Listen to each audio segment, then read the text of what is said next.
कोळसा खाण वाटप प्रकरणात माजी खासदार विजय दर्डा आणि देवेंद्र दर्डा यांची निर्दोष मुक्तता करण्यात आली आहे. नवी दिल्ली इथल्या आरएडीसी मधील कोळसा घोटाळा न्यायालयाच्या विशेष न्यायाधीश सुनैना शर्मा यांनी हा निर्णय दिला. या प्रकरणात माजी खासदार विजय दर्डा यांच्यासह त्यांचे पुत्र Devendra Darda, Manoj Kumar Jaiswal, messrs AMR iron and steel private limited आणि तत्कालीन सार्वजनिक सेवक एच.सी. गुप्ता यांची तब्बल 11 वर्ष चाललेल्या सुनावणीनंतर निर्दोष मुक्तता करण्यात आली. ॲडव्होकेट मुदित जैन यांनी विजय दर्डा, देवेंद्र दर्डा, मनोज कुमार जायसवाल आणि संबंधित कंपनीचं प्रतिनिधित्व केलं, तर ॲडव्होकेट युगांत शर्मा यांनीही आरोपींच्या वतीनं बाजू मांडली. हे प्रकरण विशेष महत्त्वाचं मानलं जातं, कारण कोळसा ब्लॉक वाटप प्रकरणांमध्ये केंद्रीय अन्वेषण ब्युरो म्हणजेच सीबीआयनं दाखल केलेलं हे पहिलंच आरोपपत्र होतं.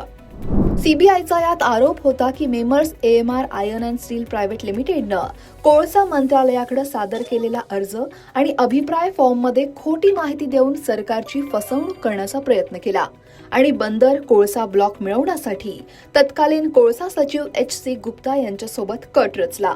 याशिवाय महाराष्ट्रातील तत्कालीन खासदार विजय दर्डा यांनी कंपनीच्या फायद्यासाठी बंदर कोळसा ब्लॉक वाटप करण्यासाठी पंतप्रधान कार्यालयाला पत्र लिहिल्याचाही आरोप करण्यात आला होता. मात्र सुनावणी दरम्यान असं स्पष्ट झालं की दर्डा आणि इतर आरोपींकडून कोणताही फसवणुकीचा किंवा अप्रामाणिक हेतू नव्हता. नोंदीनुसार वाटप प्रक्रियेवेळी सर्व संबंधित माहिती अधिकाऱ्यांकडे उपलब्ध होती आणि कोणत्याही साक्षीदारानं फसवणूक किंवा प्रलोभनाच्या आरोपांना समर्थन दिलं नाही.